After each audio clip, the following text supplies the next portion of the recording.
Salut à toutes et à tous, c'est Felkin. Aujourd'hui on va parler de l'évolution du game de la techno. C'est vrai, à chaque fois que je fais une vidéo globalement c'est pour parler de ça actuellement. Et à chaque fois ça a encore évolué. Ça part dans toutes les directions, en vrai c'est marrant. C'est aussi l'occasion de vous parler d'un projet tout récent, mon morceau Haters, qui est dispo sur Spotify, SoundCloud, toutes les plateformes de streaming. Et il Ramon, ça devrait vous plaire.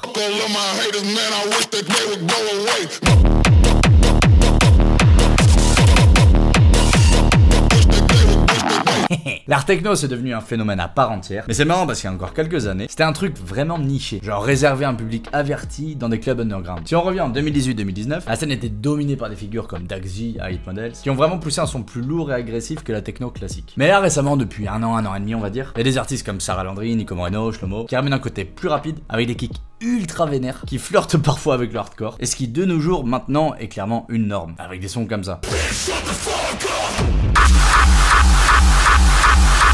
L'art techno connaît une évolution intéressante ces dernières années, voire carrément ces derniers mois, tellement ça va vite. Les tracks sont de plus en plus énergétiques, voire agressives. On remarque une nette accélération des BPM, qui démarrait à la base dans les 140 on va dire, et maintenant qui frôle les 160. Les kicks sont souvent bien plus lourds, parfois proches de ceux qu'on retrouve dans le gabber, dans le hardcore, voire même le raw style. Cette montée en intensité, elle semble répondre à un besoin du public, qui est de plus en plus attiré par des sets bien vénère. C'est fascinant, mais des types comme Ruler, Joel Damage, Sojuice se retrouvent à être joués dans des sets techno, alors que c'est des mecs qui à la base font du raw style, voire même du extra raw, ce genre de douceur.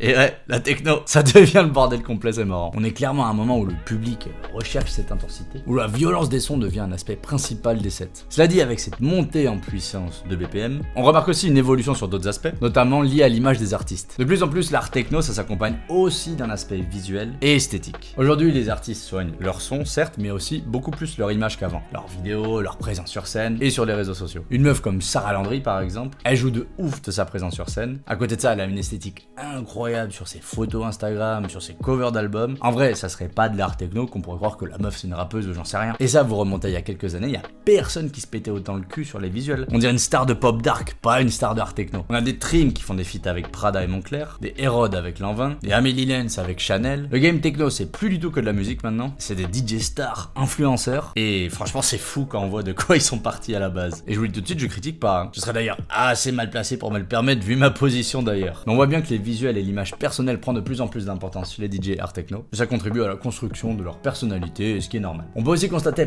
que le genre devient de plus en plus visible dans les clubs et surtout dans les festivals, même si ces derniers à la base n'étaient pas forcément orientés de ce style musical. Rien que moi avec Felkin, je suis amené à mixer dans des clubs qui à la base étaient généralistes, dans lesquels il y a quelques temps on était plus habitué à vendre des chichas et à écouter du naps qu'à écouter des kicks de débiles. C'est pour dire à quel point ça change. Et cette commercialisation, si on peut l'appeler comme ça, a permis au genre de toucher un public vachement plus large. Certains y voient une opportunité pour faire découvrir à une nouvelle audience ce genre musical, tandis que d'autres regrettent peut-être que la musique passe parfois au second plan par rapport à l'image. L'art techno, la techno dans sa globalité, c'est tout de même le seul genre dans lequel on peut être DJ sans jamais avoir produit une musique. Comme Cloudy par exemple, qui à ma connaissance, je crois, n'a même pas de page Spotify, alors qu'elle a plus de 100 000 abonnés sur Instagram et tourne partout dans le monde. Mais en fin de compte, c'est un peu une évolution qui est propre à tous les genres musicaux, à partir du moment où ils commencent à gagner en popularité. Mais je pense que ça doit toujours être assez particulier de voir son genre préféré, qui à la base était underground, être mis sous les feux des projecteurs. Mais en même temps, ça a été la même chose avec le metal, ça a été la même chose avec le dubstep, avec tous ces genres dans lesquels maintenant on retrouve des énormes restas. Par contre, ce qui est intéressant, c'est que tous ces styles musicaux, ils ont vécu un phénomène en particulier, celui de la tendance à l'extrême. Il y a eu le rock, puis le metal, puis le black metal en très gros résumé, puis après boum, c'est redescendu en popularité. Le rap à la XXXTentacion giga saturé, puis hop, c'est redescendu en popularité. La dubstep, brostep, redeem, et pareil, c'est redescendu. Et là du coup on a la techno, la art techno, la techno à moitié raw style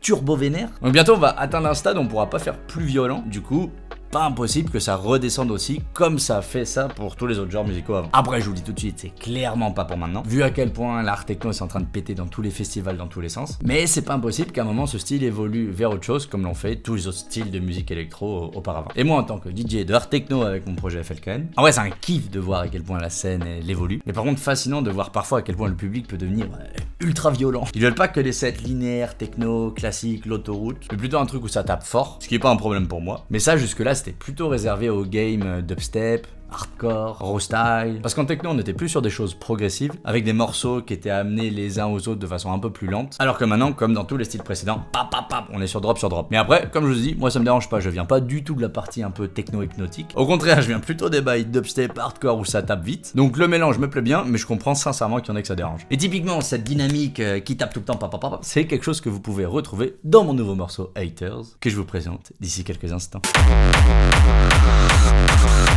Oh là là. Et avec toutes ces évolutions, il y a bien sûr des défis pour les DJ et producteurs. La compétition, elle est féroce sa mère dans ce milieu, mais c'est aussi ce qui rend le game intéressant. Aujourd'hui, pour se démarquer, il y a besoin d'avoir une image soit forte, soit un son très particulier. N'importe quel producteur de musique peut faire de l'art techno actuellement. Il y a des packs de samples, des packs de kicks, des packs de screech. C'est la première fois à mon sens qu'il y a un genre de musique électro aussi populaire et à la fois aussi simple à produire. Genre le moment où la drum and bass neurofunk ce sera populaire, je vous dis, les producteurs, ça va pas en courir les rues, hein.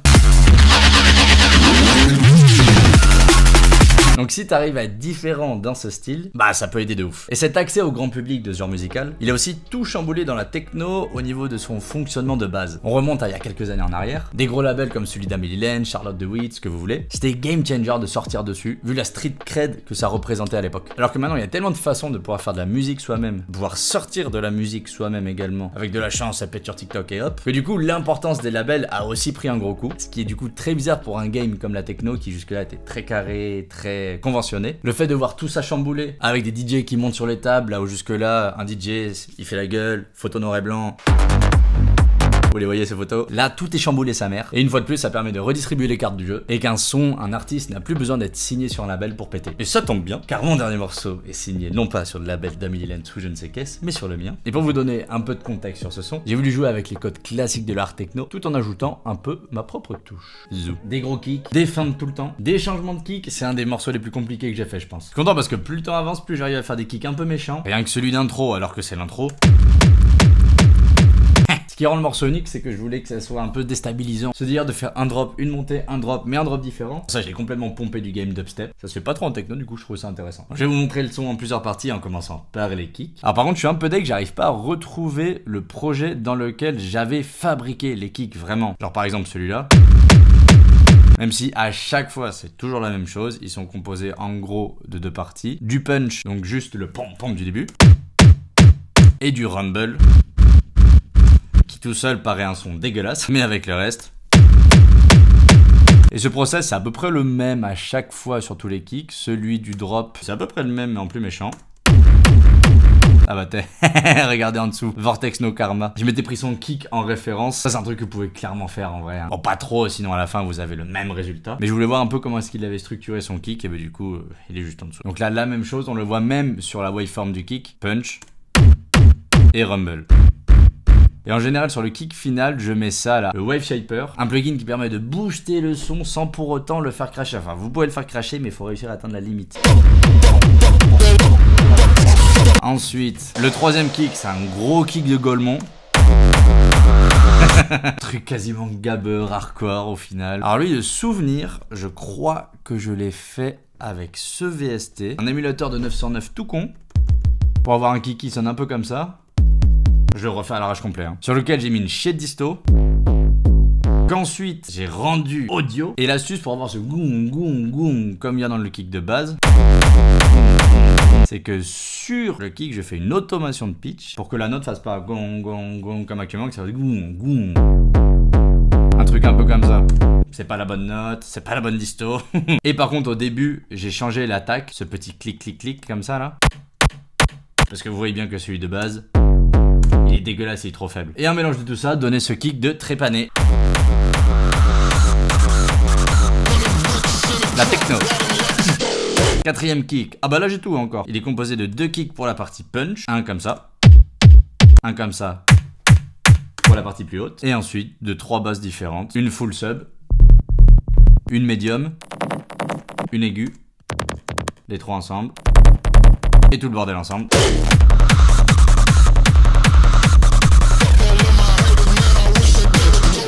Et le dernier kick, à tout moment j'aurai encore, et voilà, et j'ai pas le making of une fois de plus, bravo moi, mais c'est celui-ci, tout rebondissant, tout stylé.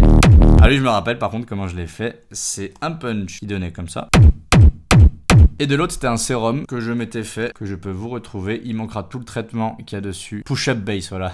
Parce que ça sonne de ouf comme la basse de Creed sans le traitement. Avec le traitement. Donc globalement, une fois de plus, c'est de la distorsion, de l'EQ pour virer les fréquences qu'on veut pas, et voilà tout. Voilà pour les kicks. Ensuite pour les screech, il y en a un principal qui vient de chez Spire, celui-ci. Spire, pour ceux qui se rappellent pas, c'est un vieux VST qui ressemble à ça. C'était pour changer. Je suis parti d'un preset qui existait déjà et par-dessus j'ai mis tout plein d'effets. C'est une fois de plus, comme d'habitude, de la disto, des EQ, pia pia pia, avec un petit phaser aussi. Qui permet d'avoir cet effet de un peu sur le son. Mais vous voyez qu'au final, ces EQ, distorsion, pia pia pia pia, si on les met pas, petit zizi, si on les met, ok. Et l'idée c'est toujours pareil, vous voyez là, on booste une fréquence, on la décapite avec une grosse distorsion, ensuite derrière on fait de l'EQ pour essayer de ramasser les conneries que la distorsion va créer, mais pour pouvoir garder juste le son qu'on veut, et ainsi de suite, et ainsi de suite. Ah ouais putain, j'en ai vraiment mis beaucoup quand même. Bon, j'en ai sûrement trop mis, mais vous avez l'idée. Et d'ailleurs pour ceux qui font du son, j'ai un truc à vous partager. Cette vidéo est sponsorisée par Qualcomm Technologies, et en particulier par leur processeur Snapdragon X Elite. Les gros projets musicaux quand on est producteur, il faut un ordi giga puissant pour le faire tourner. Il y a plein de VST, le CPU ça va l'assassiner, ou alors votre ordi va galérer, ou alors vous pouvez être sûr qu'il va se transformer en ventilateur à clavier globalement.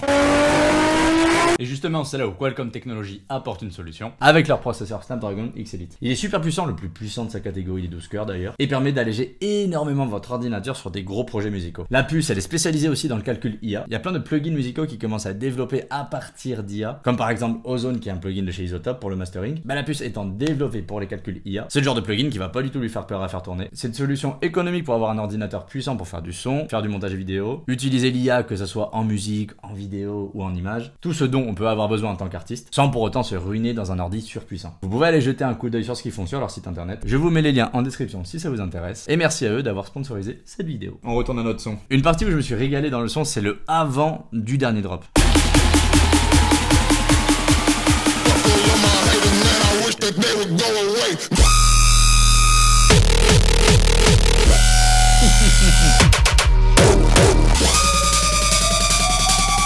Et là on va.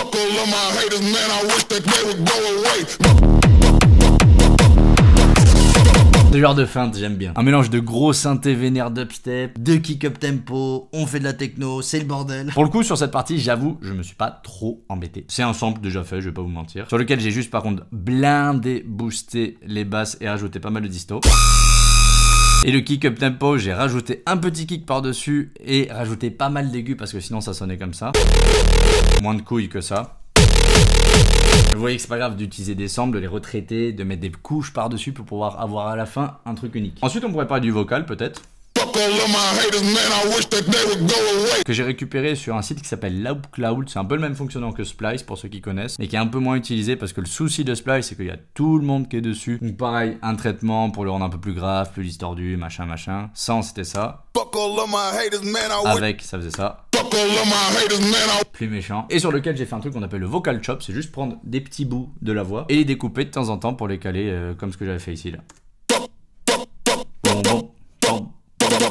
On ne fait pas énormément de techno, je trouve. Et je me disais que c'était original de mettre ça dans le drop. Et voilà mes felles couilles.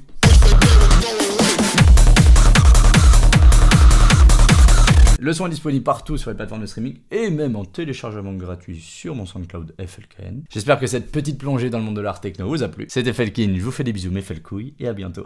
Ciao.